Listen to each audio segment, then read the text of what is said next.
Hello, this is Captain Steve Tarrant from Maine Maritime Academy, and in this presentation we're going to talk about KM, or the height of metacenter, and some of the factors that control how high M is above the keel. So first of all, let's just take a look at some of the formula associated with KM. The basic formula is that KM is equal to KB, that's the height of the center of buoyancy, plus the BM, or the metacentric radius. So let's look at KB first. So KB for merchant vessels, the formula for that is KB is 0.53 times the draft. If you're talking about a rectangular ship, though, like a barge, KB would be 0.5 times the draft. So now we're going to take a look at BM. So BM is the metacentric radius, and the formula for the metacentric radius is that BM equals I divided by V. Now I is the moment of inertia around the water plane, okay, which is a fancy way of just basically saying it's a measurement of the ship's resistance to rolling. And of course V is the volume of the displacement of the ship, okay. So let's first take a look at I, or this moment of inertia around the water plane. For a barge, I is going to equal length times B. Oh, that is supposed to be B cubed. Okay, that's not B times 3. That's B cubed. Okay, so we got that fixed. So I equals length, okay, times B cubed. Now this is not the overall length or the overall beam of the vessel. This is the length at the waterline and the beam at the waterline. We don't need to worry too much about that distinction right now. For Coast Guard questions, those numbers will just be given to you as length or beam, but it is worth noting that there is a difference between those. I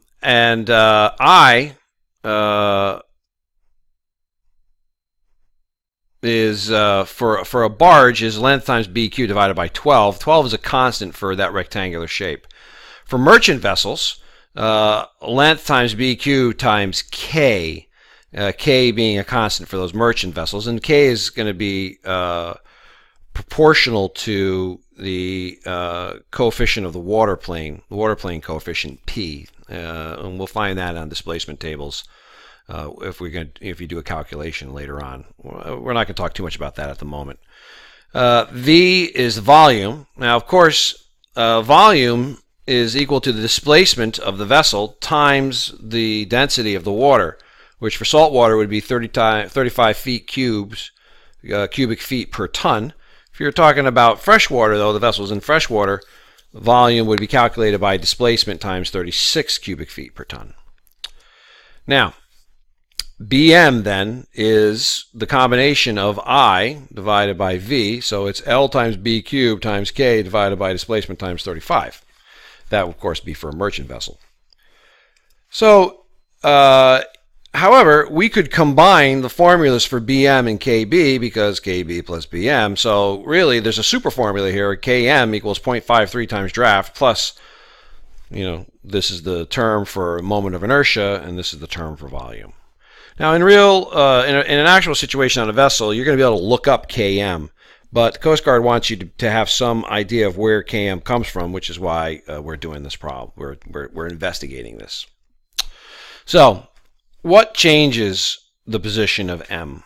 What causes M to go up or down? Okay, that's basically three things. You can change the beam of a vessel. Okay, you can change the draft of a vessel. Or you can change the inclination of the vessel, the heel of the vessel. And really, when we're talking about the moving M, we're really talking about large angle heel, which is, more or less greater than 10 degrees or so. So let's look at a couple of diagrams here. This one here, many of the pictures I'm going to show you come right out of Stability and Trim for the Ship's Officer, 4th edition by William George. This are two vessels. They are inclined to the same degree. This is the smaller vessel, and you can see that this block here is the same size, and then this vessel is a little bit wider though. It has all the size of the first one, and then it's a little bit beamier. Well, let's just look what happens here. Here is the buoyancy when the vessel was at equilibrium or upright, and it's been inclined, and you can see that the center of buoyancy moved out a certain distance proportional to the change in the underwater shape of the vessel. Well, if you take a larger vessel and you incline it the same number of degrees, you can see that both of these vessels are inclined to the same degree. Look how much more B moves. Okay, so let's look at this metacentric radius, BM. Now let's look at it here. Wow, that's quite a bit different. How much did KB change between these two centers of buoyancy? Not very much. Okay, and here, it's not really changing very much. But look at how this BM, or excuse me, this KB, okay, height of the center of buoyancy, and this KB, they're about the same height. But look at this BM compared to this smaller. Okay, so by changing the beam, we really B, the center of buoyancy, moved a greater distance, and M, the metacenter, is always going to be directly above the center of buoyancy, which is going to drive it farther up the center line and give you a higher M. Well, what does that do in all? Well, look at this. Here's GM for the smaller vessel. Look at that. Look at all that extra GM. You have much more positive stability. This ship is much stiffer than this one. And look at GZ, the riding arm. The GZ is much longer. It's about twice as long. So that's pretty significant change. And you can see that the change happened more on the BM side of the equation than on the KB side of the equation. Okay? So, is this small angle, by the way? Is this diagram for small angle or large angle stability? Well, small angle stability is basically, less than 10 degrees or so. It depends on the ship, but it's more or less in that vicinity. Now, this vessel is inclined more than 10 degrees, but in order to have some effect of being able to see things in drawing, they've inclined it more. But I can tell that this drawing is for small angle stability, and the main reason is because M is still on the center line. Okay, large angle stability is really when M moves off the center line, and that has not happened yet. So although this diagram is showing the vessel inclined more than 10 degrees, in fact it's supposed to be a representation of small angle stability.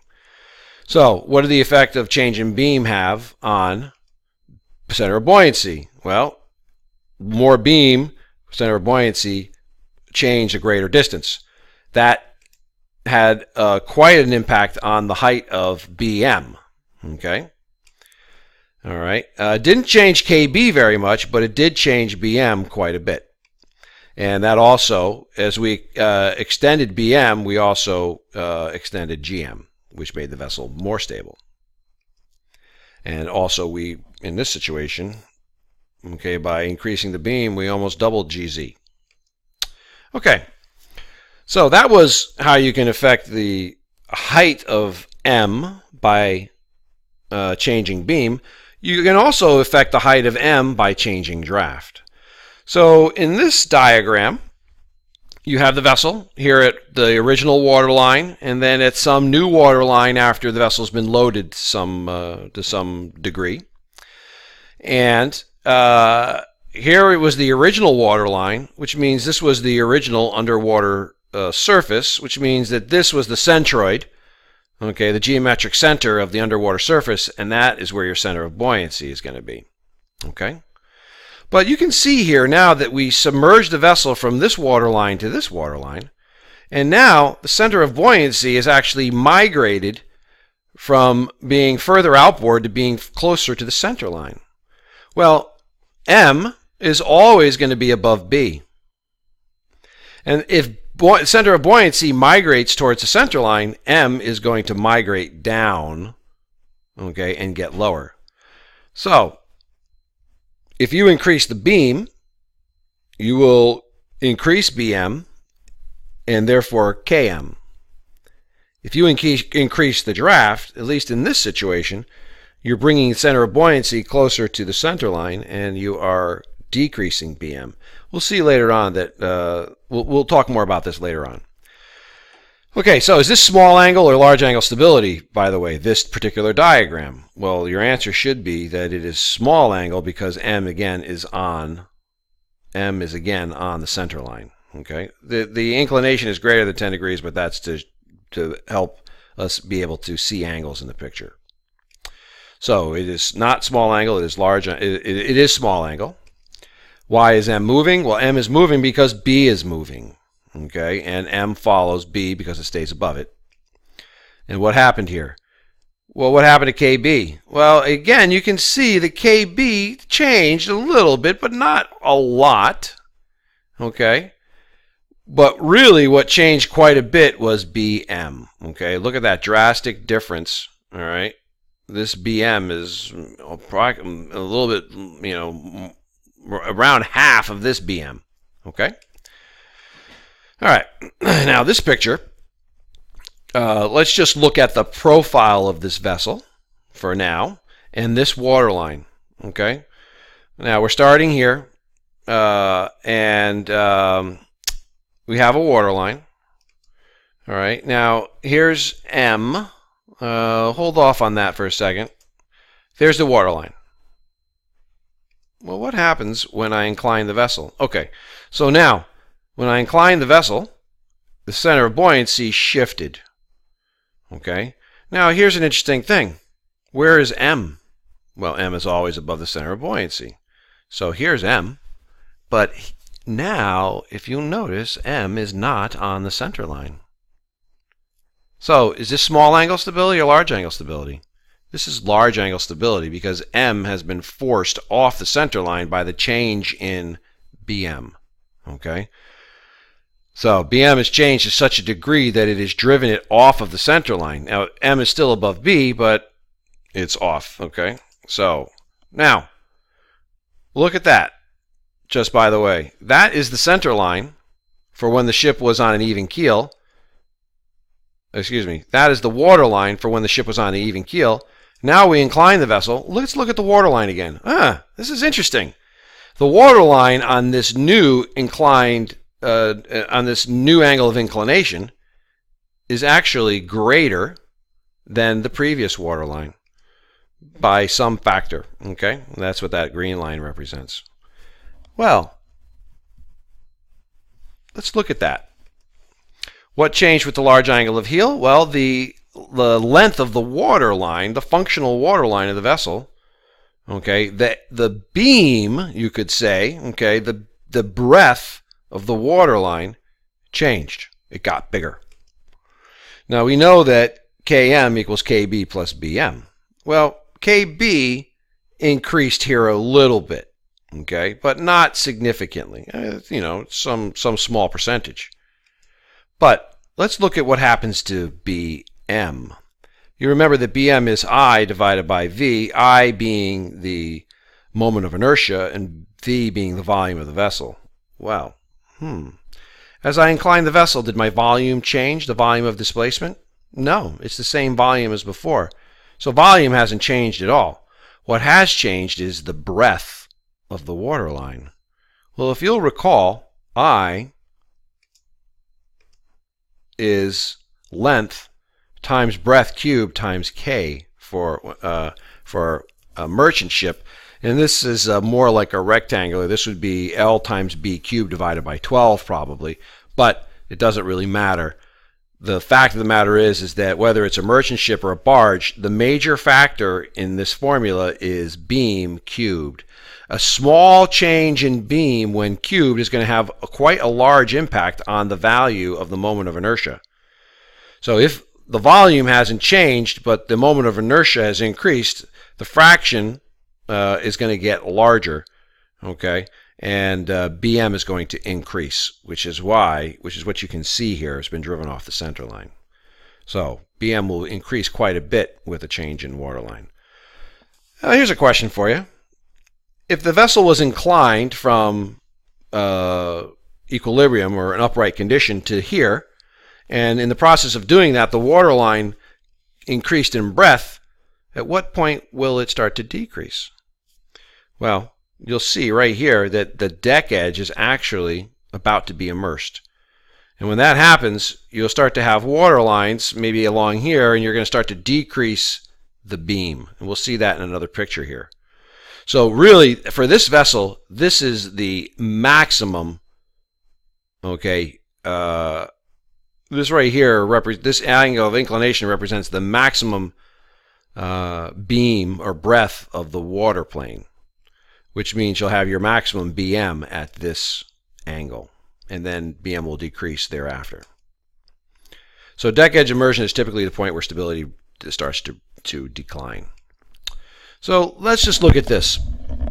Okay, now this is going to be a vessel, right now it's at equilibrium.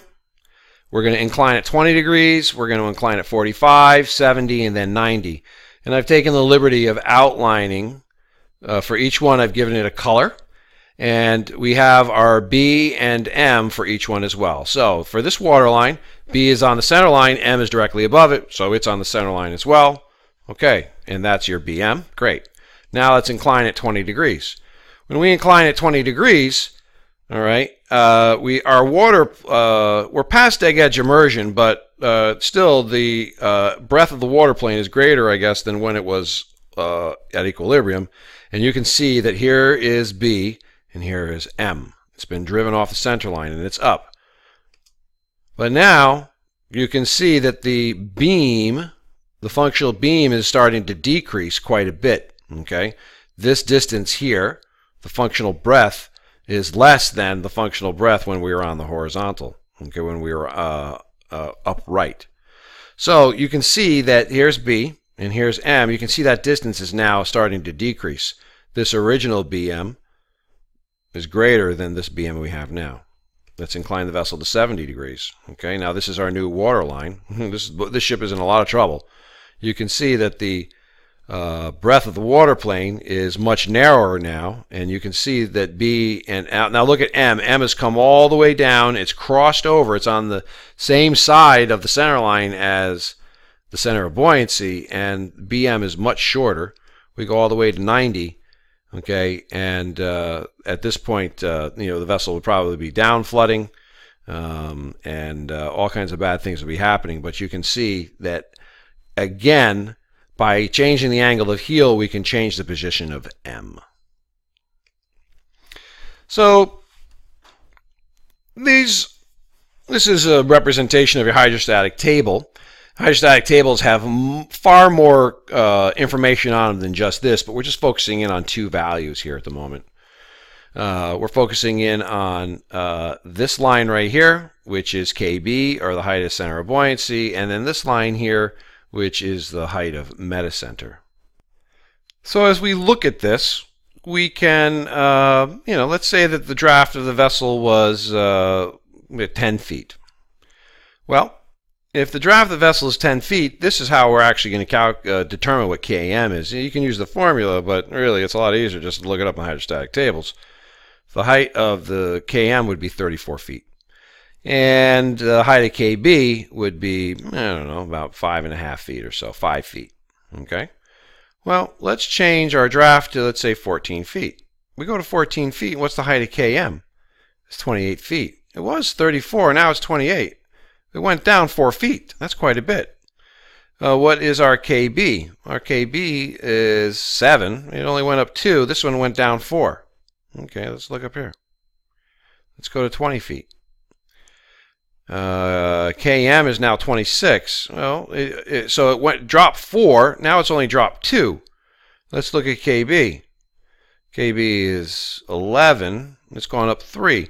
Anyway, you can see here that KB increases in a linear function. Well, that's because it's a constant rate, 0.53 times the draft. Whereas here, you can see that KM is decreasing rapidly. And then right around where you get to your load drafts, around your load lines, you can see that it's kind of steady for, from about, 22 feet to 24 feet, your KM is going to be fairly constant, and then it starts to decrease slowly. Well, what's the thing that's missing from this? Well, the thing that's missing from this is actually KB. So this is not KB, it's BM. KB, all right. Km is Kb plus Bm. And so this is actually the Bm curve. And how do we calculate that? Well, for any draft, you take the Km, you subtract the Kb, and what's left is Bm. So, here you go. And so every one of these dots represents the Bm calculated from subtracting, Kb from Km. And you can see that. So you can see that, again, Bm decreases rapidly at first, and then, it slows down, And that accounts for this. As you increase draft, Bm is decreasing so quickly, it's overcoming the increase in Kb until you get to around your load lines, at which point the decrease in Bm really, it decreases much slower, and the increase in Kb can start to overcome that decrease, and now you see a gradual rising again. Well, that's just a little bit about the factors that control the height of metacenter. Again, you can change your beam, you can change your draft, you can change the inclination or the amount of heel of the vessel. Thanks for listening. Bye-bye.